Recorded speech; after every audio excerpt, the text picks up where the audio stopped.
Igitondo kiza, igitondo cy'umugisha bakunzi ba Nino TV, tugarukanye ya makuru abagezweho abakomeje kuvugwa mu burasirazuba bwa Repubulika Iharanira Demokarasi ya Kongo. Tugaruka ku bakuru ya politike, diplomasi ndetse n'umutekano, tubisegureho cyane kubera ko bitewe n'impamvu mu by'ukuri zitaduturutseho, impamvu z'umubiri. Ku munsi w'ejo ntabwo twabonye ukuntu tubagezaho amakuru, ariko uyu munsi tugerageje kwijarajara kugira ngo turebe niba byakunda ko tubabwira uko situation iramutse ndetse n'uko yiriwe ku munsi w'ejo. Ariko basaba mu by'ukuri kudusengera cyane kubera ko ntabwo bimeze neza. Turagaruka rero ku makuru agezweho, imirwano yabaye ku munsi w'ejo, ndetse amakuru arambwira ko n'uyu munsi zindukiye muri teritwari ya Walikale muri groupement ya Ruberike, ni mu gace kitwa Kibate. Turababwira uko iyi mirwano imeze, aho coalition ya FARDC n'abambari bayo, murabizi ko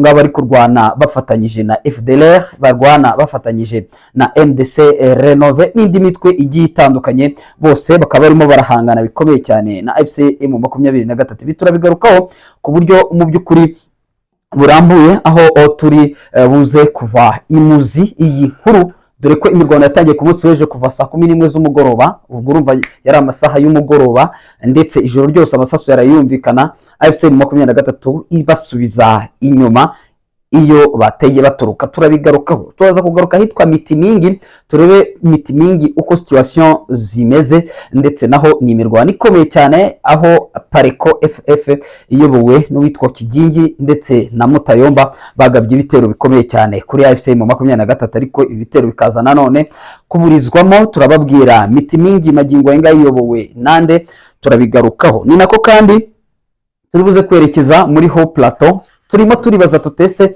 Haut Plateau abaturage baho baba bagiye gusinzira, baba bagiye guhumeka nyuma yuko mu by'ukuri umwe mu badepite bakomeye muri Leta Zunze Ubumwe za Amerika, Joe Wilson, aho yatangaje ko umunyagitugu Perezida Felix Antoine Tshisekedi Tshilombo ndetse witwa ndetse na mugenzi we Evariste Ndayishimiye yuko ngo bahagarika ibikorwa by'ubugizi bwa nabi bakomeje gukorera abaturage n'inyuma y'imyigaragambyo. Nk'uko twabibabwiye, ni imyigaragambyo ikomeye cyane yabereye mu by'ukuri mu bice bigiye bitandukanye. Hari yabereye Nairobi, hari n'iyabereye Washington muri Leta Zunze Ubumwe za Amerika, yari imyigaragambyo y'akasamutwe.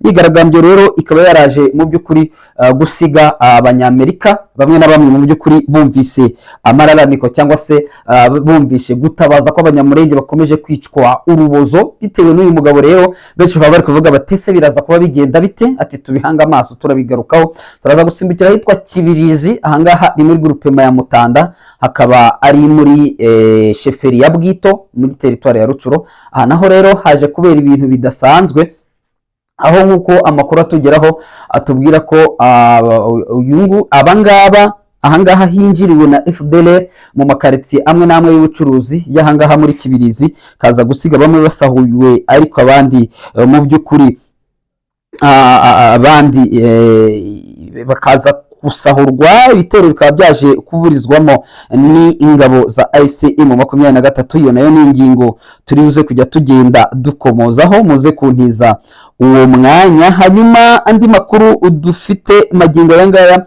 nuko hari bomburi mu miyoborere ya Repubulika Iharanira Demokarasi ya Kongo.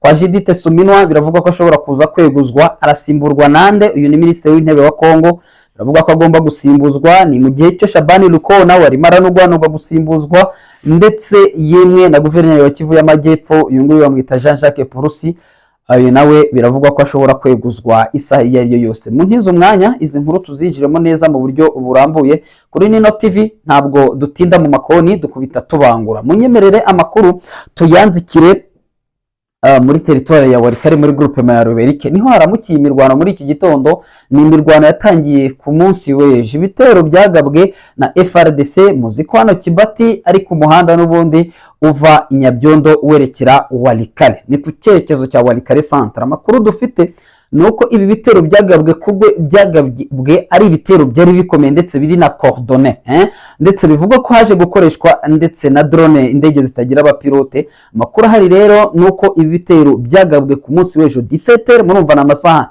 yegerezaga ijoro. Hanyuma FCM23 yari yamaze kumenya ko ibi bikorwa birimo birategurwa, hanyuma biza kurangira ibikorwa cyangwa se ibitero bisubijwe inyuma. Hanyuma amakuru atugeraho rero akatubwira ko magingo yanga no muri iki gitondo haramukiye imizinga. Ubwo nimvuga ngo imizinga umve ko ari imijugujugu y'amakompora barimo barahanahana ndetse na sharing zo ku rwego rwo hejuru cyane. Aha ngaha ntabwo yaherutse imirwano, hari hashize iminsi nta mirwano ihabera, ubwo rero ikaba yahadukiriye. Benshi bakavuga bati rero kuba Repubulika Iharanira Demokarasi ya Kongo ikomeje kubombarda FCM23 kabone nubwo hari hasinywe amasezerano agasinyirwa i Doha, ati ibintu ntibikwiriye, ati bishobora kuza gushyira Walikale n'ubundi mu kaga. Mwibuke ko mwaka ushize Walikale yaje gufatwa n'ubundi n'abasirikare bari bagabweho ibitero bari muri biriya bice, biza kuba ngombwa yuko bakurikira bari kubatera hanyuma babageza Walikale centre. Ubu ngubu rero haravugwa iki? Haravugwa ko FCM23 ishobora kurakara n'ubundi ka advancinga ira ni zone iri strategique ifungura amarembo yo kwinjira Walikale centre. Tukomeze rero tubihanga amaso, dore ko n'ubwo amasasa kirimo kuvuga, imboni zacu ziri hariya zikavuga ko umuhanda wa Kibati, donc Kasheberi Kibati Mugazi, umuhanda wamaze gufungwa kubera ko nta bakiri kukoresha, cyane ko harimo harumvikana ibiturika cyane. Turongera kubigarukaho mu makuru yacarambuye mu masaha yacu ari imbere, ubwo turaba twamaze kubona precision mu buryo burambuye. Aha rero ntabwo turi buze kwatinda, turasa n'abagarutse gatoya ahitwa Mitimingi. Imboni yacu yatubwiye ko ni imirwano iri kurangiza hafi iminsi 3, habaye bombarde muzi ko harashwe ndetse na drone yo mu bwoko bwa CH4. Ahangaha hakaba ariho indege yaje kurasa, ndetse abarwanyi bo mu mutwe wa Pareco FF, uyu no mutwe ni Parti de Resistance Congolais ko witwa, ariko FF akaba ari mu magambo ahinnye, ikabisobanuye Force de Frappe cyangwa se imbaraga zikubita. Bakaba yobowe rero ngo n'umuyobozi wabo witwa Kigingi n'ushinzwe operation witwa Mutayomba. Muzi ko hari Pareco FF na Pareco Tuku baje kureba uburyo bishyira hamwe baforoma uwo mutwe bafatanyije na za Maimai zo muri APCRS. Amakuru atugeraho katubwira ko rero bamaze iminsi bavuga bati nyamara kubera ko FRDC yatugerageje gupilona cyangwa se kubombarda bino bice, natwe reka dushyiremo agatege turebe niba dushobora ku advancinga wenda akagace tukagakontorora. Amakuru akavuga ko rero uyu nguyu yari umunsi wa gatatu, ku munsi w'ejo wari umunsi wa kabiri habera imirwano. Iyi ni 3e jour y'imirwano, ndetse bikavugwa ko M23 ariyo ikiri kokipa aka gace ka Mitimingi, ariko kandi Wazalendo mu mutwe wa Pareco ndetse na Maimai Lamuka bari muri aka gace, bakaba barasa nkaho bamaze kuvamo bakegera imbere. Bakaba baramaze mu by'ukuri kwegera inyuma, ntabwo ari imbere, basa nkaho basubiye inyuma gusa bashaka kugira ngo ba advance. N'umunsi wa gatatu nanone hariya muri axe ya Mitimingi nta mutekano uhari. Naho rero turakomeza tugende tureba amakuru y'ahangaha, dore ko nayo ari amakuru navuga ko atoroshye, cyane ko umunsi wa gatatu ari imirwano nta guhagarara. Murumva ko biba sorry twihanganire, ntabwo bimeze neza mu by'ukuri. Umunsi wa gatatu ubukomeye cyane. Hanyuma munyemerere duhite dusimbukira muri Kibirizi. Kibirizi naho haravugwa igitero cya FDLR. Igitero cya FDLR ndabona c'est depuis 17h que les affrontements ont commencé. Igitero cya FDLR cyagabwe muri Kibirizi muri groupe ya Mutanda muri Sheferi cyangwa si ubwo ni Sheferi ya Bwito muri territoire ya Rucuro. Amakuru akavuga ko izi bakibikekwa ko ari FDLR. Ni ijoro ryo ku munsi w'ejo, ntabwo ari ijoro ryakeye, ni ijoro ryo ku munsi w'ejo nibwo ibitero byagabwe bihari ku yego ndabona hari ni mu ijoro ryo kuwa mbere buri bucye ari kuwa kabiri kwa kabiri hari ku munsi w'ejo nibwo ibi bitero byagabwe na FDLR muri Kibirizi ariko cyane cyane muri quartier bita Joli Bois. Abazi Kibirizi wenda iyi Joli Bois barayizi, ni imwe muri quartier commerciale, ni imwe muri quartier igira ibikorwa by'ubucuruzi byinshi, kuko amakuru akomeje kugenda tugeraho aratubwira ko iyi quartier navuga ko ngo yaje gusahurwa muri ayo masaha y'ijoro, hanyuma AFC mu 23 ikaza kuhagoboka rugikubita, yaje mu by'ukuri gutabara. Hanyuma bamwe baje kwakwa ibyo bari bamaze gusahura, bigaragara ko abangaba bari baje kugaba igitero cyo gusahura, abo cyari igitero cyo kwigarurira agace, ariko bigaragara ko ari igitero cy'ubusahuzi. Hanyuma amakuru akavuga ko nanone abangaba baje guhita binjira n'ubundi muri ari amashyamba babamo ari mu nkengero ya Kibirizi. AFC mu 23 ikaba yabakurikiye, gusa ngo kubw'amahirwe make yabo babiri muri bo baje gufatwa imbumbe ubwo ngo bari bahageze. Ubundi nuvuga ngo bageze muri Kibirizi ku cyumweru, bageze muri Kibirizi ku cyumweru nimugoroba, birirwamo kuwa mbere n'ijoro ryo kuwa mbere buri cyari kwa kabiri nibwo bazindutse binjira. Nikona ko bahise binjira mu mago muri iryo joro barimo barisuganya, bigaragara ko rero bafite abo bakorana benshi muri utu duce cyangwa sanga ha muri Kibirizi. Urumva ntago bashobora kuza babandi ujya bumva ngo baje binjiye za Muja, ngo baje ngo binjiye ngo za Sesereka, baramaze kwigatere neza ubundi bakaza bakinjira. Gusa urumva nibo babiri muri bo batawe muri yombi, baracyarimo kubazwa, ndetse abandi ngo birutse, ndetse n'ibyo bari basahuye ibyinshi babyambuwe, ntago bashoboye kubijyana. Birumvikana ko ari inzara rero ibamereye nabi. Hanyuma tuvuye ahangaha duhite twerekeza muri Kivu y'Amajyepfo, aho mu mujyi wa Baraka, naho haraye amasasu, ndetse no mu joro ryari ryakurikiyeho mu mujyi wa Uvira muri komine ya Kalundu naho hari haraye andi masasu. Amakuru avuga ko mu mujyi wa Baraka uyu munsi muri rijoro 22h humvikanye amasasu menshi, cyane cyane muri quartier yo bita Muhemezi. Nizo wazalendo n'ubundi zikomeje bya bikorwa byabo aho baba bari. Nyamuneka ntago ushobora kuryama ngo usinzire utumvise urusaku rw'amasasu. Urumva ko rero ari uko nguko situation ziba zikomeje kugenda zitwara. Hanyuma no muri Uvira naho nuko, yemwe no muri Beni aho bigeze, no muri Beni naho nuko nguko, kuko amakuru nari mfite yambwiraga Beni yavugaga ko yavuga ati muri Beni, mu mujyi wa Beni, ati hari kumvikana amasasu menshi, ati ntimwareba. Ukumva ko rero ahantu hose hakontorwa na leta ya Kinshasa n'ubundi icyo gicyo kiba ari ikibazo muri rusanze gisanzwe kihaba. Hanyuma wenda munyemerere mpite ninjira kuri Leta Zunze Ubumwe za Amerika, kuri uyu mudepite rero mu by'ukuri benshi bakomeje kugenda bamugarukaho. Ni inkuru, ni ibintu yatangaje. Bamwita Johnson. Uyu mugabo ni umwe mu badepite b'aba Republican. Byumvikana ko aba Republican nibo bari ku butegetsi, kandi aba Republican nibo bo kwa Trump, niryo rya shyaka ryo kwa Trump.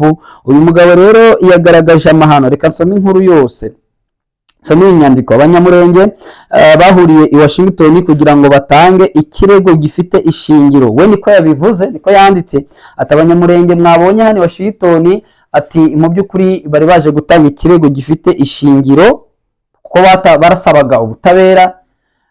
Kuko mwumvaga bagenda bavuga we need justice, ati dushaka ubutabera, ati Tshisekedi must go, ibintu nk'ibyo ngibyo bavuga bati Tshisekedi agomba kuva ku buyobozi. Imyigaragambyo y'akataraboneka ku rwego rukomeye cyane, ariko bira bintu byakabaye mu by'ukuri bihoraho, byakabaye bikorwa cyane kugira ngo n'ubundi izi leta zishyigikira leta z'ubwicanyi n'ubundi zijye zunamura inkota n'ubundi bakomeje gufata. Agira ati batanga ikirego gifite ishingiro ku mutegetsi w'igitugu Tshisekedi ndetse n'imitwe yitwa iyica rubovuzo ya FDLR ikomeje gukora jenoside nshya mu karere k'ibiyaga bigari muri Afurika. Ndahamagarira Perezida Tshisekedi na Perezida Ndayishimiye guhagarika ako kanya ihohoterwa iryo ari ryo ryose no gushyira mu bikorwa amasezerano y'amahoro ya Washington. Ibibazo bya Kongo bisaba igikorwa gifatika giturutse kuri Kongo ubwayo, aho guhora bashyira amakosa kuri Perezida Trump.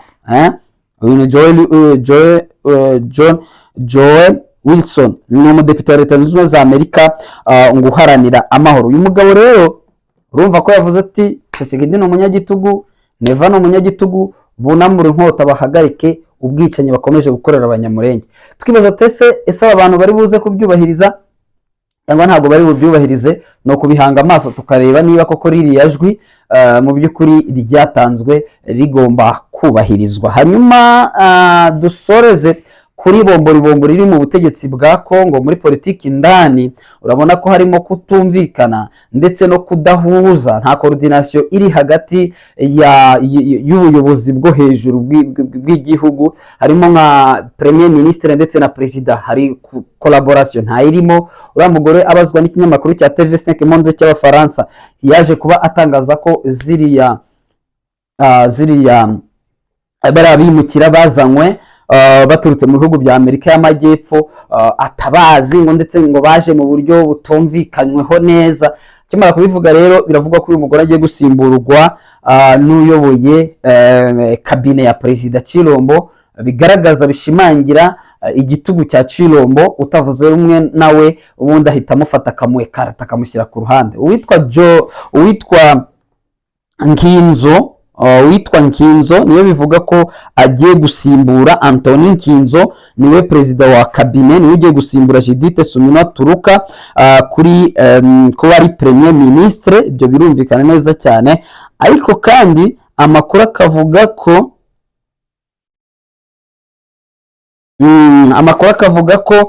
uyu mugore ngo ibyo ngibyo ari byo bishobora kumukoraho, ariko n'ubundi ngo harimo kutumvikana. Umugore aregwa incompetence, bamwe muri guverinoma ye baregwa kuba ntacyo bashoboye, harimo nk'uyu nguyu Jacquemain Shabani Luko, Minisitiri w'umutekano mu gihugu ndetse n'imiyoborere, nawe bikavuga ko nawe yamaze kuba adeporezwa icyitwa motion de censure. Ukumva ko rero ari ikibazo gikomeye cyane. So wenyine kuko na Jean-Jacques Purusi nawe arimo araregwa, ni guverineri wa Kivu y'Amajyepfo, arimo araregwa ngo kwigwirizaho umutungo, ubusahuzi bw'umutungo wa leta ndetse no gukoresha umutungo wa leta mu nyungu ze, ububasha afite mu nyungu ze bwite, nk'ibyo ibintu nk'ibyo. Nawe rero nabonye bamwandikiye icyitwa motion de défiance cyangwa motion de censure, bikaba bigaragara ko uyu Purusi nawe atorohewe na gatoya. Ayo nguko tubashimire cyane, nyamuneka ari nako tunabasaba gukomeza kudusengera kugira ngo n'ubundi ibiganiro bibagerereho ku gihe, dore ko bitoroshye na gatoya. Dusubire nanone kuri yacu yo nakagaruka.